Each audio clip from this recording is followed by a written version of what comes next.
Now, you could have sort of taken it easy, you know.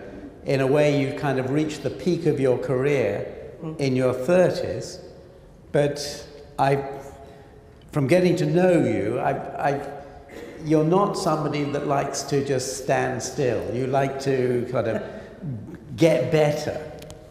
And I know that in recent years you dedicated a great deal of your personal free time to gaining a doctorate in education. And it was a specialization in leadership and professional practice. You know, a doctorate is a very big commitment. It's like a 3 or 4 year commitment. And it's usually like 3 years full time. I don't know, part time, it must have been extremely demanding. It was. And you got your doctorate in 2009, not long ago. What does that experience of learning, you know, what does all that study bring to the practical job of running a school? I think about, it was Trevecca Nazarene University. I lived in Knoxville, and I went to school in Nashville. And for those of you not familiar with Tennessee, that's about 175 miles away. But I had heard about the program. I had talked to one of my professors from my master's degree, because it had been a lifetime dream to get my doctorate. And I asked her about it, and she said, you know, Pam, I hate to lose you, but I don't recommend this program right now. I was like, okay, you know, she was a phenomenal professor, so I took her at her word and went in search of another program. So I finally got up my nerve. I had filled out the form sitting on the table and talking to my brother, Sean. He's like, Pam, enough already, send it in, you know. So I did, and I got accepted, got the certified letter in the mail. That's how they told us. I remember sitting in my car after I had to go pick it up, sitting in the parking lot. It's like, okay, what's it gonna say? Opened it up, and I called my dad, because my father's always been very pro-education. He grew up, his dad was a tobacco farmer. So they worked very hard on the farm, and his dream was always for us to have education. So I'm like as old as I am now, and he's still the taskmaster, and he's like 77 years old, but he's still, you know, the father. But anyway, I opened it up, I got it, called Dad. So we went to the first class, and the gentleman who started the program, Dr. Welch, we had our intake. There were 28 of us in our cohort. And he basically said, you know, you've got to put on your life vest and be ready to tighten it, and you better depend on one another, because it's not going to be easy.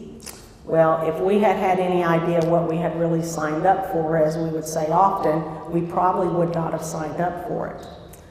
Trevecca was a great program, very supportive. They set you up for success, but they were unbending in their expectation. So you pretty much had to get the job done, and you know, excuses were not okay. You couldn't be there for class, that's fine. You'll make up the work, and it's way worse than it would have been if you had just gone to class, and your letter grade would be knocked down one. But that was just the level of commitment that you had to give. And so I think I learned the importance of that commitment, the requirement of the discipline that you have to have yourself. Trevecca's, they have a framework, and it is knowing, doing, and becoming. And what that means is, if you do it enough, if you know it, to know it's not enough, you have to do it. And if you do it enough, it will become who you are. And basically that 3-year journey of getting a doctorate, it changed me as a person. And the amount of work and, you know, that commitment. I keep some late hours every now and then, you know, emails some of you received, 1 in the morning. Somebody asked me yesterday, do you ever sleep? Well, yes, I do. But, you know, I was not a young college girl getting the doctorate, and there were a few all-nighters in there. You know, you just had to do it. And we took courses, and we had to go back to the dorm for 9 days in the summer, and you know, it was pretty much hammer time. So I think it really taught me that, and knowing the importance. And I guess that's why I have a huge focus with the students on leadership and how important it is. the self-discipline. The middle school students have already had a homework assignment from me. I wanted to find out if they would turn it in on time, because that's really important. If you're not, knowing, doing, and becoming, then that's, it's going to limit your ability to be successful. Not just having the intelligence is not enough. You have to be able to use that to benefit yourself and benefit others. Well, I think we're lucky to have the benefit of all that study. We're getting the fruits of that pretty soon afterwards. But you spent 30 years in Catholic education in Knoxville. Yes. I know from your resume that you were kind of on every committee of the diocese, and you sort of touched every school in the time of your career. And I know your family are there as well. Not only your father, but a lot of the rest of your family. And here you are. You've come to Orlando. What do you feel about Orlando? Is it a very different kind of place to Knoxville? There are a lot of similarities and a lot of differences. Humidity is in both places. The frizzy hair is a little worse here in Orlando, so I'm having to deal with that. But Joanne has hooked me up with a hairdresser, so I'll be going very soon to learn how to deal with this part of it. But I love Florida. I was kind of getting restless. It was time for a change. I've spent most of my first 21, 22 years moving around. And I had been in one place. I'd moved to a lot of the schools, so I'd been there, done all of that. So it was time for something new, and I went back to school, and it was time for a new challenge. I love Orlando. The community here is just wonderful. I cannot tell you how welcoming everyone has been. I've only been here since July 1st, and I feel like I've been here, all along, which, I'll say you don't find that everywhere, because I've been around to a lot of places, and you don't always experience that in a school community and a church community. So I often tell my family and friends, I've died and gone to heaven. It's just delightful. The staff is wonderful. Some of you know the old saying about moving people's cheese, and I have been moving cheese, and that's not always an easy thing to do. And some people like their cheese moved and don't care, and others it's a little more difficult. But to the staff's credit, they have been wonderful. They have tried very hard to cooperate with everything they've been asked to do.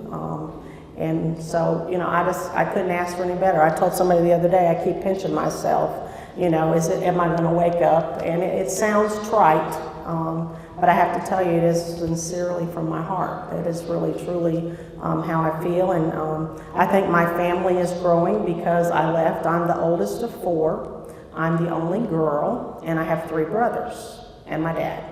And so Mama Hen has left the nest, and so the boys are there left to fend for themselves. And I have a niece and nephew who are twins. They're 16.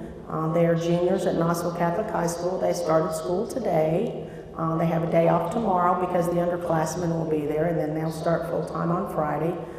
That's my brother Jim's children, and then my brother Pat is next. He's unmarried. He's 9 years younger than I. And then Sean is the youngest, 12 years younger. He has a 5-year-old and a 2-year-old, and one to come, a little girl, will be arriving in November. And we have all discovered Skype. I have attended my brother's 50th birthday party, and I saw the presentation of Hannah and Dakota, their very first formal. They called and said, Aunt Pam, do you want to Skype at 5 o'clock so you can see the dress and the tuxedo? I said, absolutely. So I got to see them as they presented themselves. And Becca even got to see them. I was in my office. I'm like, Becca, come in here. So she got to see the twins all dressed up in their regalia. And Christy said, okay, when the baby's born, we'll Skype you in, Pam, so you can see her, when she gets here. So, we stay in touch with modern technology and the phone. It's like you're there. So it's been good. And the twins have already scored a trip to Universal. So, as far as they're concerned, life is pretty good.